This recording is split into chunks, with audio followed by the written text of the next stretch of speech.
Bom dia, boa tarde, boa noite para quem está assistindo esse vídeo por meio do meu canal do YouTube, professor Pedro Carinhato. Em nossa terceira aula introdutória de Direito Financeiro, hoje ela terá como tema principal receitas e despesas públicas, certo? Alguns tópicos relacionados a esse conteúdo. E, especialmente a parte das despesas, é também um dos conteúdos mais cobrados no direito financeiro, certo? Bom, eu vou compartilhar a tela para dar início ao conteúdo em si. Vamos lá. Então, deixa eu só chamar isso para cá. Vamos lá, pessoal. Aqui o meu breve currículo, tudo bem? Bom, o que é receita pública? A ideia, primeiro, é definir. Receita pública nada mais é do que os valores que adentram os cofres públicos. De um modo geral, pode dizer que independe da forma, tudo bem? Então, são os valores que adentram os cofres públicos. E aí a gente vai ter inúmeras formas, né? Aí são as diversas classificações que existem. Porém, antes disso, tem um aspecto a ser salientado. Na verdade, uma distinção entre ingresso público e receita pública. Ambos estão nessa categoria de valores que adentram os cofres públicos. Porém, há uma diferenciação. Diferenciação essa que é feita pela maior parte da doutrina, embora alguns autores, salvo o melhor juízo, o professor Marcos Abraham, não concorde exatamente com essa distinção, se eu não estiver enganado. Mas, enfim, a maioria faz essa distinção entre ingresso público e receita pública. O ingresso público, né, esses valores que adentram, não tem caráter definitivo. Ou seja, em algum momento, podem sair, independente da vontade do administrador público, certo? A Receita Pública, no entanto, tem caráter definitivo, certo? Ou seja, eles adentram de forma definitiva os cofres públicos, farão parte, portanto, da receita pública que será despendida posteriormente por meio de políticas públicas. Tudo bem? Essa é a principal diferenciação. Um exemplo, valores ofertados à administração pública por meio de caução, certo? Então, um valor caucionado em determinada hipótese, né? Esse valor, a depender do caso concreto, ele vai ser retirado posteriormente, por vontade do particular. Veja, portanto, esse valor não tem caráter de definitividade ou caráter definitivo. Por isso que a doutrina chama de ingresso público. Ele não faz parte da contabilidade pública, em termos de receita. A receita pública não, tem caráter... Ops, o que eu vi agora? Definitivo.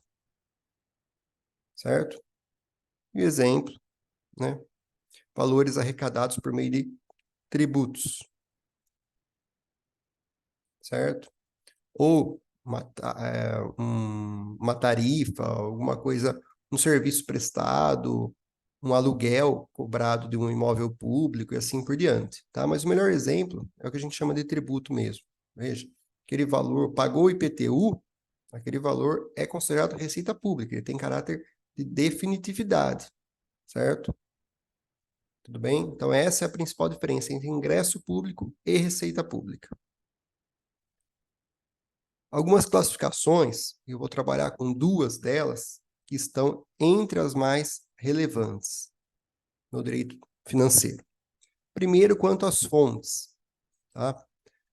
As receitas públicas originárias resultam da exploração de um bem público ou de uma atividade estatal, como a locação de um imóvel público. Portanto, o aluguel, o valor auferido a título de aluguel, é tido por uma receita originária, certo? Por quê? Porque é exploração de um bem público, exploração econômica, quero dizer. Tá certo? Então, por isso que é originária, porque tem origem no bem público. Observação importante: numa decisão do STF, entendeu-se que os royalties são receitas públicas originárias, pois as reservas petrolíferas e os potenciais de minério pertencem à União, de acordo com a própria Constituição Federal, certo? Como, portanto, é um bem público, pertence a um bem público, a sua exploração tem como fonte originária. Tudo bem? É isso que eu quero que vocês guardem. Por outro lado, nós temos as fontes derivadas de receita pública. Por que se fala derivada? Porque elas derivam da atividade dos particulares, ou melhor, mais do que atividades, vamos colocar como do patrimônio, fica mais preciso, certo? Ou seja, decorre do patrimônio dos particulares. Pode ser pessoa física, pode ser pessoa jurídica. E como isso se dá? Por meio da cobrança de tributos por parte do Estado. Então, aqui nós temos, inevitavelmente, o chamado poder de império estatal. Então, o Estado impõe, obviamente por meio de lei, né, sempre observando o princípio da legalidade, o dever de pagar tributos. Por isso que são receitas públicas derivadas, pois derivam, defluem, decorrem do patrimônio dos particulares, tá certo? De terceiros alheios à atividade estatal. Além disso, tem alguns autores, não é a maioria também, mas é bom citar, já que pode ser, eventualmente esse autor pode sim ser fonte de um examinador de concurso, que fala em receitas transferidas, certo? Então não seria nem derivada e nem originária, mas sim transferidas. Resultam da transferência de recursos de um ente federativo para o outro, como no repasse de percentual do IPVA dos estados aos municípios, certo? Por isso seriam transferidos, porque decorrem da transferência obrigatória ou transferência constitucional de um ente federado ao outro, né? Isso faz parte do nosso chamado federalismo fiscal, tudo bem? Isso está previsto na Constituição, né? São as chamadas transferências obrigatórias. Portanto, por isso que seriam chamadas receitas transferidas. As concepções clássicas são essas, originárias e derivadas. Tudo bem? Pode sim cobrar eventualmente isso aqui, mas particularmente nunca vi. Tudo bem? De qualquer maneira, é bom saber. Quanto à categoria econômica, é uma outra classificação, um outro viés de classificação. São receitas correntes, as receitas tributária, contribuições, patrimonial, ou seja, exploração do patrimônio, agropecuária, industrial, serviços e outras, e ainda as provenientes de recursos financeiros recebidos de outras pessoas de direito público ou privado, as próprias transferências, no caso, quando destinadas a atender despesas classificáveis em despesas correntes. Mais do que ficar decorando essas classificações, o ideal é compreender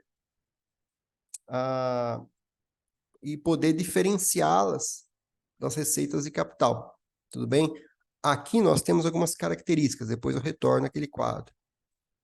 As receitas correntes têm por característica, portanto, decorrerem de atividades próprias do Estado, como a arrecadação tributária, a prestação de serviços, né? Então uma tarifa, alguma coisa assim. Então, por exemplo, aqui, né? Arrecadação tributária, cobrança de IPTU. A cobrança de IPTU é algo próprio do Estado, está previsto em lei, né? E a cobrança de qualquer outro tributo, por exemplo. A prestação de serviço, em que há cobrança de uma tarifa, por exemplo, é também algo próprio do Estado. Portanto, essa é a primeira característica. Além disso, a receita corrente é marcada pela estabilidade enquanto fonte de recursos públicos, pois tais valores são oferidos constantemente pelo poder público. Então, está previsto que todo mês, todo dia tal, do mês tal, vai ser cobrado aquele imposto, tem que ser pago aquele imposto, né? Os serviços públicos são permanentemente ofertados à população, tudo bem? Então, tem esse caráter de estabilidade. Quem ressalta bem essa ideia é o professor Marcos Abraham, tá? No livro dele, muito bom, inclusive, que eu já indiquei. Além disso, a receita corrente aumenta a disponibilidade financeira do Estado, com o qual ele vai fará frente às despesas correntes, especialmente a manutenção da máquina estatal, como o pagamento da folha remuneratória de servidores públicos, tá? Por isso que essa ideia de aumentar a disponibilidade financeira do Estado é por meio dessa arrecadação que vai constituir a receita corrente que o Estado vai fazer frente às despesas correntes, aquelas despesas comuns, cotidianas, né? E aqui o melhor exemplo, sem dúvida, e toda a doutrina aponta, é o pagamento da folha remuneratória de servidores públicos. Tudo bem? Então, com essas características, eu creio que dê para compreender melhor e, posteriormente, diferenciar as receitas de capital. Tá? Por isso a gente pode ver aqui novamente. Então, pensando nessa ideia de estabilidade, de atividade própria do Estado, as receitas tributárias e contribuição, impostos, taxas e contribuições e melhorias, são cobradas permanentemente pela administração pública. Receitas patrimoniais, agropecuárias, industriais e serviços decorrem de atuação do Estado na economia, no setor econômico, né? E aí vai por meio da exploração do seu patrimônio. Aqui eu dei o exemplo, o aluguel de imóvel público, certo? É um pagamento feito de forma recorrente. Receitas obtidas de outros entes. São recursos recebidos de outros entes federados destinados às despesas correntes do ente beneficiado. Por exemplo, aqui o Fundo de Participação dos Estados, mas também tem o Fundo de Participação dos municípios, certo? Então, essas são as chamadas receitas correntes. Por outro lado, nós temos as receitas de capital, né? É a outra vertente dessa classificação denominada categoria econômica. Está lá, é só comentário. Esqueci de falar, mas ela está no artigo 11, parágrafo 1º, né, a definição de receitas correntes, na Lei 4.320 de 64.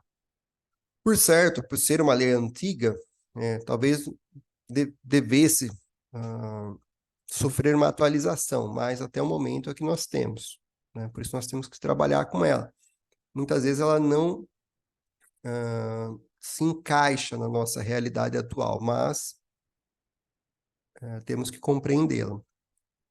E no parágrafo 2º, o mesmo artigo, constam as receitas de capital, aquelas provenientes da realização de recursos financeiros oriundos de constituição de dívida, em outras palavras, operações de crédito, né, os chamados empréstimos públicos, que a gente vai tratar na quarta e última aula. Não é um tema tão cobrado assim, mas é importante saber. Da conversão em espécie de bens e direitos, nós estamos falando aqui de alienações de bens públicos, privatizações, concessões,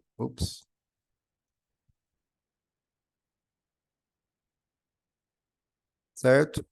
Os recursos recebidos de outras pessoas de direito público ou privado destinados a atender despesas classificáveis em despesas de capital e ainda o superávit do orçamento corrente, certo?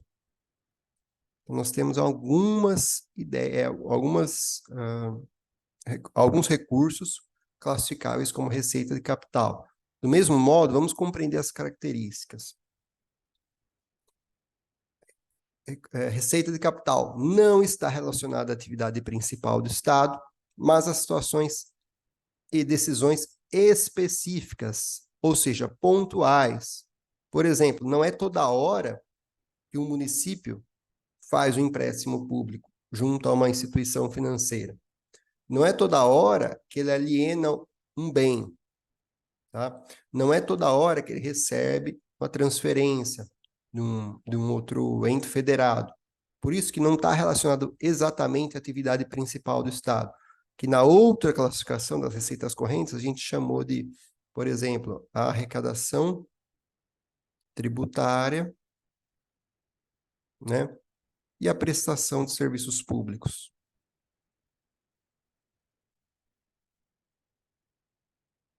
Certo? Provê-se uma nova utilidade à administração pública, pois a construção de um novo prédio para atender alunos ou a aquisição de uma máquina de fotocópias amplia o serviço público prestado à comunidade. Tá? Então, outra característica da receita de capital é a prestação, provisão de uma nova utilidade à administração pública. Tudo bem? E aqui, né, para compreender. Então, quando fala em construção de dívidas, está falando em empréstimos em que o Estado é tomador. Conversão em espécie, direitos, bens e direitos, alienação de bens ou direitos públicos. Então, você vende, você privatiza um bem público, né? E esse valor é arrecadado a título de receita, né? Ele adentra os cofres públicos a título de receita de capital, mas não é toda hora que isso ocorrerá, em sim situações específicas. Recursos obtidos de outras pessoas de direito público ou privado para atender despesas de capital. Um ente federado é beneficiado com repasses para que faça investimentos, como a construção de uma escola pública. Tudo bem? E o superávit do orçamento corrente é a diferença. Esse superávit é a diferença positiva entre todas as receitas correntes e as despesas correntes do ente público no fim do exercício. Esse saldo positivo é caracterizado como receita de capital, pois houve um aumento no patrimônio público. Tudo bem? Vamos lá.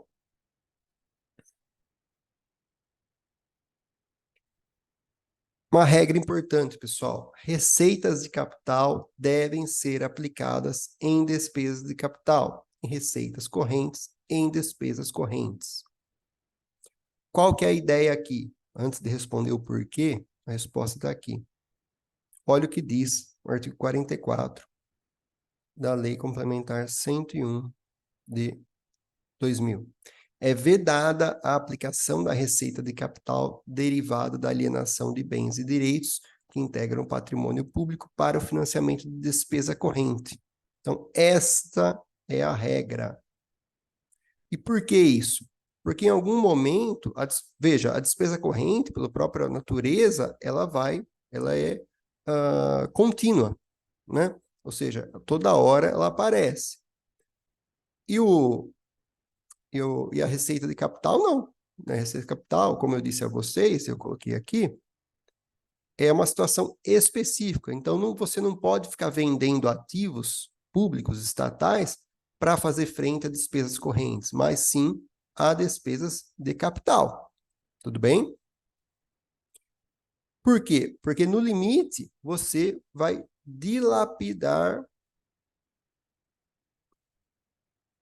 os bens públicos, né? Nós teremos uma gestão fiscal predatória, deletéria, enfim, né? Por quê? Porque vai gastar todos os bens e as despesas correntes continuarão, né? Até por isso que essa notícia aqui, ela está calcada nessa ideia. Na verdade, seria uma se o governador pretendesse fazê-la, efetivamente colocá-la em prática, seria um completo equívoco. Então, Tarcísio defende venda de ativos do Estado de São Paulo para bancar reajuste salarial de policiais. Isso é ilegal, de acordo com o artigo 44. Mas temos uma exceção, e a exceção está em vermelho aqui. E é isso que tem que se observar, porque certamente, se esse tema for cobrado num concurso público, é aqui que o examinador vai querer saber se o candidato sabe, né? Ele tem ciência. Então, em regra, receita de capital deve fazer frente à despesa de capital e receita corrente à despesa corrente. Ok. Salvo ser destinada por lei aos regimes de previdência social geral e próprio dos servidores públicos. Portanto, você pode destinar valores arrecadados com alienação de bens e direitos para pagamento dos valores atinentes a regimes de previdência social geral e próprio dos servidores públicos. Estamos aqui falando dos proventos de aposentadoria? Sim, desde que haja autorização legal, certo? Mas essa é uma exceção. Como sabemos, exceções devem ser interpretadas de forma restrita, ok? Então, essa é a exceção, essa é a regra, e aqui temos a exceção. Então, vamos compreender ambos para não errar na hora da prova. Duas questões a respeito do tema, as classificações. E só um detalhe, pessoal. O tema das receitas, da classificação das receitas e despesas públicas é um tema complexo. Muitas vezes tem inúmeras pegadinhas que tem que tomar muito cuidado. Isso aqui é uma introdução. Obviamente, quem quiser se aprofundar, e para uma prova você precisa sim se aprofundar, né? Especialmente para uma prova para um cargo mais alto, enfim, uma prova mais exigente, você tem que ler uma doutrina, é inevitável. Se você for direto na lei, como eu sempre digo, você dificilmente vai entender, vai desanimar, enfim. Né? O direito financeiro tem suas particularidades. Portanto, sugiro a leitura de um doutrinador. Tá? Pode ser aqueles que eu já mencionei, pode ser o meu e-book também, nessa parte ele está bem completinho, ele é suficiente para a maioria dos concursos. Também, se tiver dúvida, pode ficar à vontade para me procurar lá no Instagram.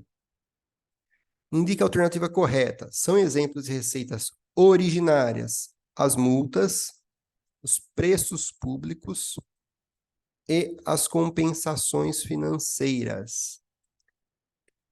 Será, lembrando, o que é uma receita originária? É decorrente da exploração do patrimônio público. Será que as multas decorrem da exploração do patrimônio público? Não. Né? As multas, assim como os outros tributos, são receitas derivadas, certo? Por isso que está errado. B, são exemplos de receitas derivadas os ingressos tributários, ok, os parafiscais, ok, e os patrimoniais, não. Esse aqui é justamente a receita originária, ou seja, exploração do patrimônio, certo? Patrimônio público, no caso. Letra C, são exemplos de receitas correntes, aqui já vai para outra classificação, categoria econômica, as tributárias, tá certo? As de contribuições, certo? E as patrimoniais, certo também, porque são receitas previsíveis, tá? Elas sempre ocorrem, elas têm o caráter de estabilidade, como fala o professor Marcos Abraham. Veja, essa é a marca dessas receitas. Portanto, letra C está correta. E a letra D são receitas de capital, as operações de crédito, alienação de bens, está certo também, e as de serviço. Não, as de serviço são receitas correntes. Né? A exploração de serviço público é uma receita corrente, dada a marca da estabilidade. Certo? Tranquilo, pessoal? Vamos dar continuidade. Uma outra questão, essa para procurador do Estado, no ano passado, lá do Amazonas, prova cobrada no ano passado e organizada pela FCC. Considerando a classificação de receitas públicas constante das normas gerais de contabilidade e finanças públicas, as receitas derivadas são aquelas decorrentes de emissão de títulos da dívida pública, royalties pela exploração de petróleo e gás natural, arrecadação de impostos, taxas e contribuições, alienação de ativos de titularidade do ente, operações de crédito. Veja, à exceção da letra C, todas as demais são receitas chamadas, como eu coloquei aqui para vocês, originárias, ou seja, decorrem do patrimônio estatal. Então, por exemplo, emissão de títulos da dívida pública. A dívida pública é um patrimônio estatal, certo? Ou seja, o título ele decorre e vai ser pago pelo patrimônio público. Então, não é derivada. Os royalties já foi decidido pelo STF, como o petróleo e o gás pertencem ao Estado, né, ao Brasil, é uma receita originária. Então, também está errado. A C, a arrecadação de impostos, taxas e contribuições está certa justamente porque elas são derivadas do patrimônio do particular. Então, gravem isso, né? Os tributos, de um modo geral, né, eles são imposições, né, são expressão do poder de império do Estado, porque ele vai lá, lógico, por meio do princípio da legalidade, sempre, com todos os princípios inerentes ao poder a questão do direito tributário, vai lá e tributa, ou seja, retira uma parte do patrimônio, né, do particular. Né? Então, não é uma receita originariamente do Estado. Por isso que se fala em derivada. Alienação de ativos e titularidade do ente, obviamente que não, porque a titularidade é do próprio ente, então é patrimônio do Estado. E operações de crédito também não, né?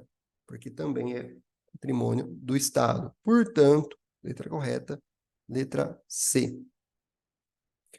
Vamos para o próximo assunto, que são as renúncias de receitas. É um tema que cada vez mais tem sido cobrado pelas bancas de concurso, dada a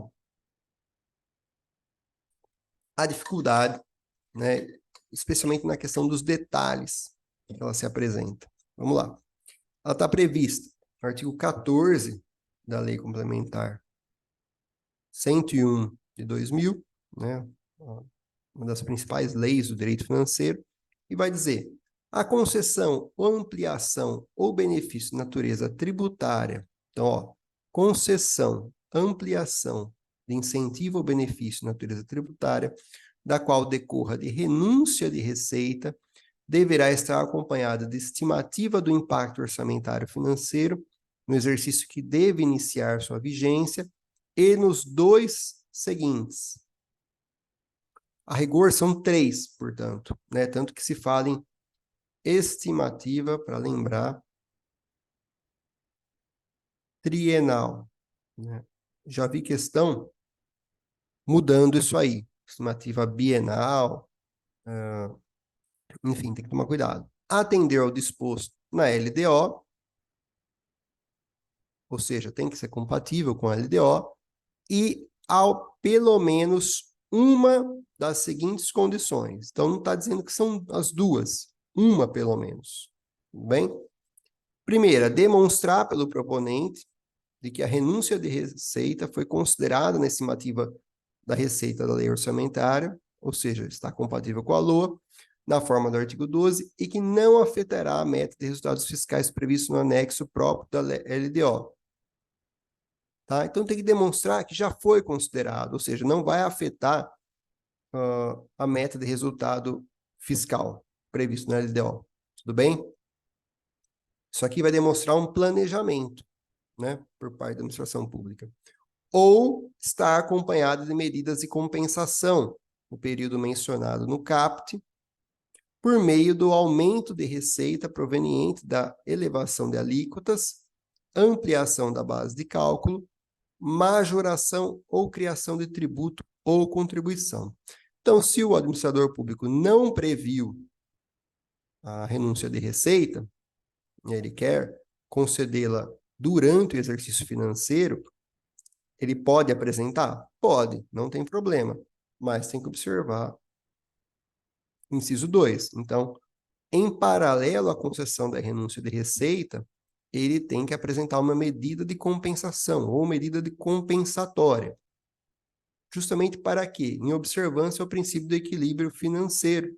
Ou seja, você tira de um lugar, né, você deixa de cobrar tributos de um setor econômico X, mas a sociedade em si vai ter que, né, em alguma medida, vai ter que ser... Quer dizer, o Estado vai ter que cobrar, seja por meio da elevação de uma alíquota, um percentual de um tributo, ampliação da base de cálculo ou da criação, majoração de tributo ou contribuição, para poder equilibrar. Ou seja, do outro lado, vai ter que, por exemplo, criar um tributo para compensar a perda da renúncia de receita. E o parágrafo primeiro vai dizer exatamente o que é renúncia de receita. Tudo bem? Compreende a anistia, a remissão, o subsídio, o crédito presumido, a concessão de isenção em caráter não geral, tem que tomar cuidado com isso aqui, a alteração de alíquota ou modificação de base de cálculo, que implique redução discriminada e não indiscriminada de tributos ou contribuições, e outros benefícios correspondem ao tratamento diferenciado. Então, primeira coisa, outros benefícios. Isso aqui já dá um caráter de rol. Eita, espera só um minutinho. Rol exemplificativo. E outra coisa, deixa eu ver só se eu coloquei aqui. Não, vou aproveitar e falar aqui mesmo. Tem que ter esse tratamento diferenciado a, por exemplo, certo grupo econômico, né, um setor da sociedade específico. Portanto, se for uma isenção, por exemplo, em caráter geral, a interpretação correta que se faz da lei é que não é renúncia de receita.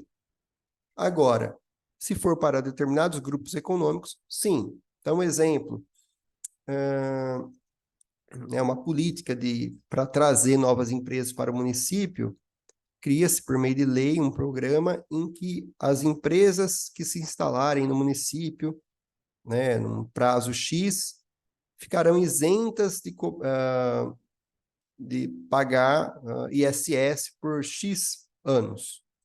Todas as empresas, inclusive as já instaladas, vão ter direito ao benefício, à renúncia de receita? Não. Portanto, ela não tem caráter geral, certo? Aí incidiria a renúncia de receita. Por quê? Porque há um tratamento efetivamente diferenciado. Tudo bem? Parágrafo 2º. Se o ato de concessão, ampliação do incentivo ou benefício de que trata o caput deste artigo decorrer da condição contida no inciso 2, justamente a que exige medidas de compensação por não estar prevista na LOA, não ter sido considerada, aliás, o benefício só entrará em vigor quando implementadas as medidas referidas no mencionado inciso. Ou seja, a renúncia de receita só vai ser implementada efetivamente quando as medidas compensatórias não forem aplicadas. Tudo bem? Parágrafo 3º. O disposto nesse artigo não se aplica às alterações das alíquotas dos impostos previstos no inciso 1, 2, 4, 5 do artigo 153 da Constituição, na forma do parágrafo 1º, e ao cancelamento de débito cujo montante seja inferior dos respectivos custos de cobrança. Nesse caso aqui, né, não é renúncia de receita porque o valor é tão baixo que não compensa, certo? E uma questão a respeito do tema. Assinada a opção correta com relação à renúncia de receita pública. A renúncia de receita somente pode ser compensada se houver indicação de origem dos recursos para seu custeio. Letra A. Letra B. A aplicação da renúncia depende das circunstâncias específicas de cada município, que poderá conceder ou não a renúncia, sempre visando o interesse privado e público. Perdão de dívida relacionado apenas com as penalidades aplicadas em lançamentos tributários não é considerado renúncia fiscal. A isenção de caráter geral é considerada renúncia de receita pública e a redução de alíquota do ISS para determinado grupo econômico é considerada uma renúncia fiscal. Vamos começar pela certa, letra E. De fato, a redução de alíquota é uma renúncia, está previsto no parágrafo 1º, para determinado grupo econômico, ou seja, tratamento diferenciado, é considerado uma renúncia fiscal. Tá certo. É isso mesmo. Vamos ver as demais. Letra D. A isenção de caráter geral é considerada renúncia de receita pública? Não. Tem que ser isenção de caráter não geral. O perdão de dívida relacionada apenas com as penalidades aplicadas em lançamentos tributários não é considerado renúncia fiscal. Olhem aqui, né, no parágrafo 1º. O que é aqui? O que é isso? É anistia, certo? Portanto, está errado, porque é considerado renúncia fiscal. Letra B. A aplicação da renúncia depende das circunstâncias específicas de cada município. Aqui já está tudo errado, pessoal. Não tem nenhuma relação, né? A lei tem caráter objetivo. Os critérios impostos pela lei são objetivos, não depende de cada município. E também sempre visando o interesse privado e público. A doutrina é clara, falar sempre interesse público. E, naturalmente, né, vai atender de forma consequencial, digamos assim, os interesses privados? Sim, mas o objetivo primeiro é sempre o interesse público, tá? Mas o equívoco maior está aqui, ó, circunstâncias específicas de cada município. Não há essa questão. Letra A, a renúncia de receita somente pode ser compensada se houver indicação da origem dos recursos para seu custeio. Não, pessoal, não é somente. Tem os outros requisitos, como nós já vimos, tá certo? Vamos agora para, aliás, trabalhar um pouquinho as chamadas despesas públicas, que certamente, né, em paralelo ao tema do orçamento público, é objeto de muitas questões de concurso público. E também pode ser objeto da sua prova de OAB. Definição de despesas públicas. Trata-se de um conjunto de gastos realizados pelo Estado, suas mais diversas instâncias e órgãos públicos, a fim de concretizar as chamadas necessidades públicas. Logo, são os valores despendidos a fim de prover os mais diversos serviços públicos. Tá? Claro, um conceito bem amplo, bem genérico, bem introdutório, mas para vocês compreenderem, né? Então, uma política pública, não sei, um programa habitacional, é uma despesa pública? Com certeza, é uma despesa pública, né? Um hospital público, né? Uma cirurgia feita em hospital público, é uma despesa pública? Sim, porque, né, toda essa atividade, a política pública, está lastreado no que foi arrecadado pelo Estado, e essa receita pública é transformada em despesa pública posteriormente, né? Faz parte da cadeia, digamos assim, de relação própria do direito, de atos do direito que compõe efetivamente a atividade financeira do Estado, que é o objeto de estudo do direito financeiro, certo? Lembrando, né, a atividade financeira do Estado envolve elementos e um deles é a despesa pública, né? Envolve arrecadação, a gestão, aqui a parte do orçamento, por exemplo, e despesa. Alguns colocam também o crédito público. Nós vamos ver na próxima e derradeira aula, certo? Bom, dentre as principais classificações, nós temos aquela que diferencia despesas correntes de despesas de capital. Vamos a ela. Despesas correntes são aquelas que não provocam aumento no patrimônio público, mas o conservam. São chamadas despesas operacionais. Então, uma atividade, a administração pública precisa pintar os prédios públicos. Essa despesa pública vai aumentar o patrimônio público em si? Não, mas vai conservá-lo, né? Por isso que são chamadas despesas operacionais. Tudo bem? Nesse caso, não é um valor despendido para adquirir uma máquina, uma nova máquina de xerox, uma máquina de fotocópia, como se diz. Mas sim, você vai, por exemplo, gastar com material de consumo, papel, caneta, enfim, tudo que for necessário para manutenção da máquina pública. Por isso se fala que não vai haver um aumento do patrimônio público, tudo bem? E ela é classificada, segundo as categorias econômicas, em despesa de custeio, são aquelas dotações para manutenção de serviços anteriormente criados. Então, como eu disse a vocês, trabalha com a ideia de conservação, inclusive as destinadas a atender a obras de conservação e adaptação de bens imóveis. Aqui alguns exemplos. Trata-se de dotações para manutenção de serviços já existentes. O melhor exemplo, pessoal, para marcar a ideia de despesa corrente, gastos com pessoal. Então, o pagamento dos servidores é uma despesa de custeio. Você vai custear a manutenção do setor público. Material de consumo, como eu disse a vocês, também é uma forma de manter o serviço público já existente.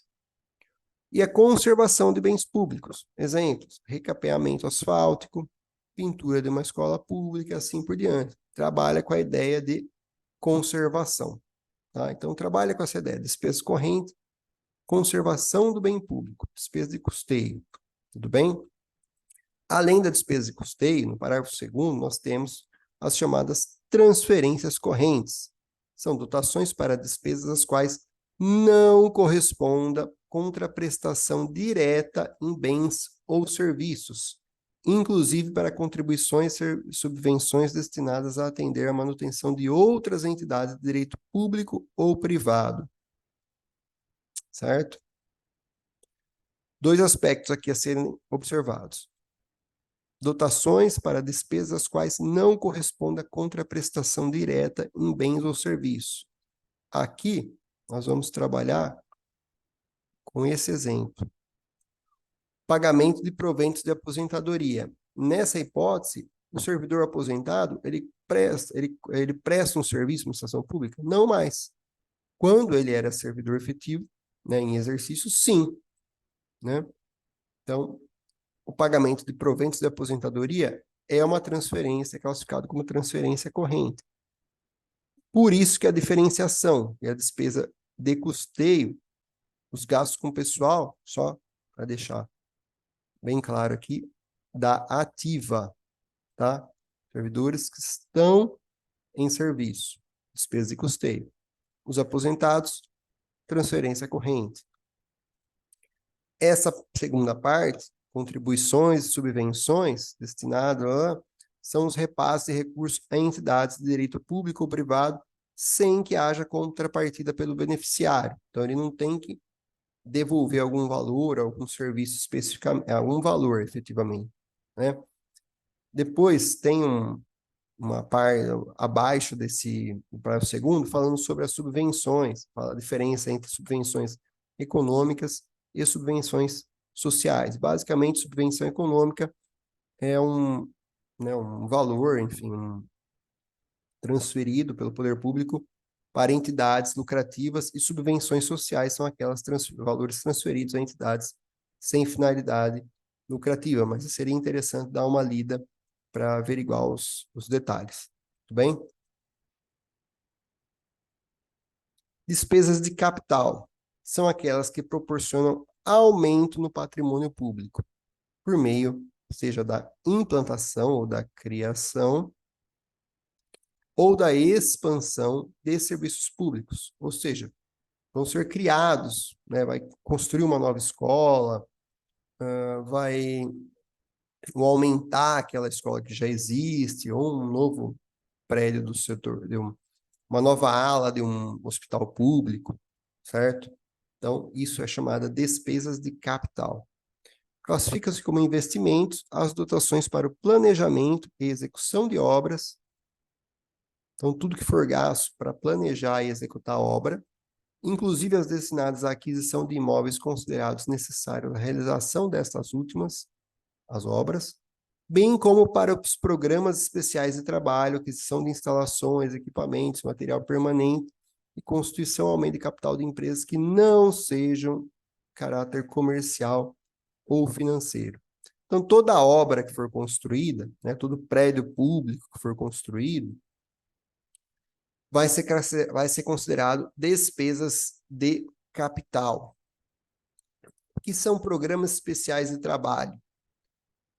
São programas que, pela sua natureza, não há condições para discriminar os gastos de acordo com as normas gerais, tendo sempre dotação global, né? Então, não, de acordo com as normas gerais, não é possível discriminar de antemão os seus gastos, né? Um exemplo aqui é o Programa Nacional de Habitação Urbana, que é o famoso Minha Casa Minha Vida. Como depende, né, da aquisição de imóveis, enfim, de terrenos, etc., etc., não tem como discriminar os gastos. Portanto, vai ter essa dotação global. Por isso, é chamado de Programa Especial de Trabalho, né? E aqui, esse detalhe, né? A constituição ou aumento de capital de empresas que não seja de caráter comercial ou financeiro. Então, um exemplo aqui, uma autarquia, que é prestadora de serviço, não tem esse caráter comercial ou financeiro, um investimento que o Estado faz nela é considerado despesa de capital. Tudo bem?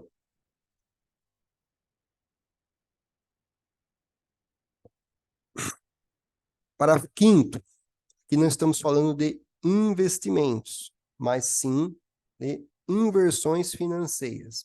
Classificam-se como inversões financeiras as dotações, destinadas à aquisição de imóveis ou de bens de capital já em utilização. Isso aqui é fundamental, isso aqui é cobrado, especialmente para diferenciar investimentos de inversões financeiras, tá? Imagina que tem um imóvel particular que é locado pela administração pública, vamos imaginar que ali funciona a Secretaria de Educação, e o poder público entende que é melhor comprá-lo, adquiri-lo, por outras questões, por algum motivo. Como ele já está em utilização, não vai ser considerado investimento, mas sim inversão financeira.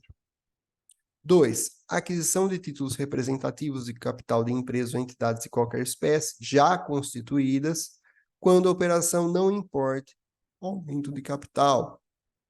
São chamados, quando, vamos supor, se o Estado adquirir ações em mercado secundário, não vai, aí vai adquirir de terceiros que já detêm essas ações. Por isso que não vai importar em aumento de capital, certo?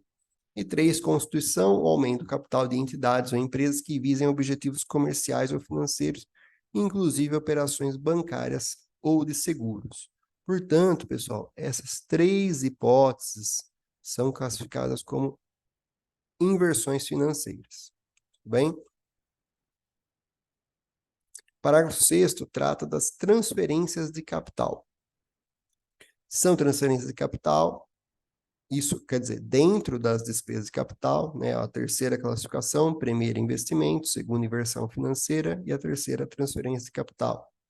As dotações para investimentos ou inversões financeiras que outras pessoas de direito público ou privado devam realizar, independentemente de contraprestação direta em bens ou serviços, constituindo essas transferências auxílios ou contribuições, segundo derivem diretamente da lei do orçamento ou de lei especialmente anterior, bem como as dotações para amortização da dívida pública. Veja, é transferência de capital aqueles valores transferidos a outras pessoas de direito público ou privado, né? Desde que o que eles forem realizar com esse valor transferido, né, seja efetivamente uma despesa de capital, a construção de um bem, a aquisição de uma máquina ou algo, né, que proporcione um aumento no patrimônio público, certo? E aí tem que ser por meio de auxílios ou contribuições. Segundo aspecto, o beneficiário vai receber esses valores, não tem que prestar algum tipo, obrigatoriamente apresentar uma contraprestação, certo? Ele recebe aqueles valores para realizar, vamos supor, por meio de um instrumento jurídico, um convênio, um contrato, e não tem que fazer uma contraprestação. Além disso, é importante observar que são transferências de capital as dotações para amortização da dívida pública, ou seja, do principal da dívida pública, o valor principal. Por outro lado, e se nós estamos falando dos juros da dívida pública? Nessa hipótese, pessoal, aqui serão despesas correntes. Por quê? Porque os juros, eles se renovam mês a mês, enquanto que o principal não. O principal, você vai pagando, ele vai diminuindo. O saldo vai ficando menor. Por isso que vai ser denominado despesa de capital. Isso aqui é fundamental compreender e veja, não é difícil. Aparentemente é um pouco complicadinho, mas não é, né? Como não há uma renovação em si, uma diminuição do total, do montante, é uma despesa de capital. Você poderia falar assim, professor, mas não proporciona um aumento no patrimônio público. Mas diminui a dívida, né? Indiretamente, a gente pode dizer que seria um aumento no patrimônio público, porque vai diminuir a dívida pública, né? E os juros da dívida pública, por conta da renovação mês a mês, é uma despesa corrente, certo? Pelas razões que nós apontamos como trabalhamos essa classificação da despesa. Um último tema que eu gostaria de trabalhar com vocês, aliás, só para lembrar, é necessário ler doutrina, pessoal. Não tem como entender, sobretudo esse tema aqui da classificação da despesa pública, sem ler doutrina. É um tema complicado. Geralmente, quando o examinador quer dificultar a vida do candidato, ele põe uma questão dessa, tá? Despesas públicas na LRF. Artigo 15. Serão consideradas não autorizadas, irregulares ou lesivas ao patrimônio público a geração de despesa ou assunção de obrigação que não atenda os dispostos no artigo 16 e 17.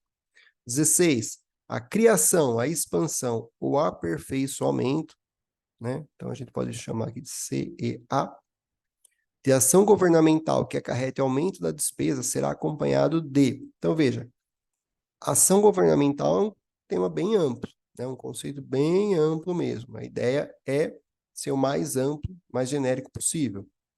Então, quando você vai criar, você vai gerar despesa, você expandir ou vai aperfeiçoar uma despesa pública, você tem que fazer isso juntamente. Trazer a estimativa do impacto orçamentário financeiro no exercício em que deva entrar em vigor e nos dois subsequentes. Então, é a chamada estimativa trienal. E a declaração do ordenador de despesa de que o aumento tem adequação orçamentária e financeira com a LOA e compatibilidade com a PPA e a LDO. Tudo bem? Então, ele assume, né, por meio dessa declaração, de que há essa compatibilidade, né? Ou seja, o equilíbrio orçamentário financeiro está sendo observado. É isso que esse documento quer dizer. E 17, considera-se obrigatória de caráter continuado a despesa corrente derivada de lei, medida provisória ou ato administrativo normativo que fixem para o ente a obrigação legal de sua execução por um período superior a 2 exercícios. Então, veja a diferença aqui. Para ser caracterizado o DOCC, despesa obrigatória de caráter continuado, tem que ser uma despesa com período superior a 2 exercícios, certo? E que decorra de lei, medida provisória ou ato administrativo normativo. Cuidado aqui, pessoal. Eu já vi questão em que ele muda para contrato administrativo. Tudo bem? E torna a alternativa errada. Os atos que criarem ou aumentarem a despesa que trata o caput deverão ser instruídos com a estimativa prevista no inciso 1 do artigo 16 e demonstrar a origem dos recursos para o seu custeio. Então, aqui já são dois requisitos. Primeiro e segundo. Então, a estimativa e a demonstração da origem. Parágrafo 2º. Para efeito do atendimento do parágrafo 1º, o ato será acompanhado de comprovação de que a despesa criada ou aumentada não afetará as metas e resultados fiscais previstas no anexo referido no parágrafo 1º do artigo 4º, na LDO, devendo seus efeitos financeiros nos períodos seguintes ser compensado pelo aumento permanente de receita ou pela redução permanente de despesa, que é um outro requisito, né? Ou seja, tem que criar uma receita nova, por meio, por exemplo, de um tributo, né? Ou reduzir permanentemente alguma despesa já existente, certo? Para efeito do parágrafo 2º, considera-se aumento permanente de receita proveniente da elevação de alíquotas, ampliação da base de cálculo, majoração ou criação de tributo ou contribuição. Parágrafo 5º. A despesa que trata esse artigo não será executada antes da implementação das medidas referidas no parágrafo 2º, as quais integrarão o instrumento que a criar ou aumentar. Então, enquanto não criadas essas medidas, seja para aumentar permanentemente a receita ou para reduzir permanentemente a despesa, não pode implementar a despesa obrigatória de caráter continuado. Parágrafo 6º. O disposto para primeiro não se aplica às despesas destinadas ao serviço da dívida e nem ao reajustamento da remuneração do pessoal, de que trata o inciso 10 do artigo 37 da Constituição. Aqui também são exceções. Certo? Só um detalhe, um exemplo aqui de DOCC, né? Despesa obrigatória de caráter continuado. Criação de cargos. Um plano de carreira. Certo? Isso aqui são despesas obrigatórias de caráter continuado. Tudo bem? Por quê? Porque vigerão ao longo do tempo, né? Existirão ao longo do tempo, portanto, é uma despesa permanente. E aqui são exceções. Tomar cuidado com isso aqui. O pagamento de juros da dívida pública, né? Tem que observar os requisitos? Não. Nem o reajustamento da remuneração do pessoal previsto no inciso 10, artigo 37. Certo? Né? O que a gente costuma chamar de RGA, Revisão Geral Anual dos Servidores Públicos.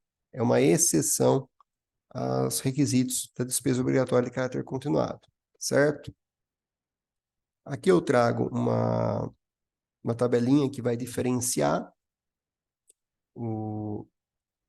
a criação, a expansão ou aperfeiçoamento de despesa, do artigo 16, com a despesa obrigatória de caráter continuado. Veja que a despesa obrigatória, essa segunda, tem mais requisitos que a primeira e também altera na questão das exceções. Então, muito cuidado para não ser confundido numa questão, não se confundir numa questão, né? Não cair numa pegadinha, em relação somente aos requisitos e também às exceções, certo? Para finalizar, duas questões. O município Y já era locador de imóvel no qual estava instalada uma unidade básica de saúde há cerca de 10 anos, quando resolveu adquirir para si o imóvel por meio de uma desapropriação amigável. É correto afirmar, com base na Lei 4.320, que a despesa realizada na aquisição do imóvel classifica-se como? Pessoal, preste atenção, o município Y já era locador de imóvel, né, que tinha uma UBS.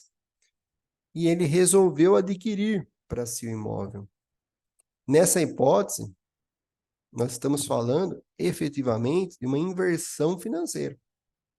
Se o imóvel não fosse locado, mas sim fosse ser construído ou mesmo adquirido, né, um imóvel já pronto, imóvel novo, aí seria investimento. Mas como já estava locado, é inversão financeira. Então veja essa diferença aí para você não errar. Então, por isso que não é investimento. Subvenção econômica não tem relação. Investimento, eu já expliquei que não é patrimonial, não é, e precatório, menos ainda. Tudo bem? Letra B. E uma outra questão para fechar a aula: lei municipal que concede isenção de imposto sobre serviços de qualquer natureza a determinada atividade econômica, sem prévia estimativa de impacto orçamentário financeiro, é ineficaz, é inconstitucional e viola a lei de responsabilidade fiscal, viola a LRF, mas não é inconstitucional, mas não viola a LRF, e é constitucional legal. Pessoal, dois aspectos aqui. O que nós já vimos, né? O artigo 14, ele exige a estimativa de impacto orçamentário financeiro justamente porque é uma renúncia de receita, né? A isenção é uma hipótese e a isenção é aplicada a determinada atividade econômica, ou seja, uma categoria vai receber isenção e outra não. Portanto, há um tratamento diferenciado. Além disso, né, então, só para finalizar, há uma violação à LRF? Sim, sem dúvida. Além disso, tem que se observar uma inovação legislativa, nem tão recente, sim, lá de 2016, mas, enfim, ela é importante. Foi a introdução do artigo 113 no ADCT, cobrando justamente que, quando houver proposta para que implique, né, renúncia de receita, aumento de despesa ou renúncia de receita, tem que trazer, sim, essa estimativa de impacto orçamentário financeiro. Então, foi criado um requisito formal de validade. Como está no DCT, tem caráter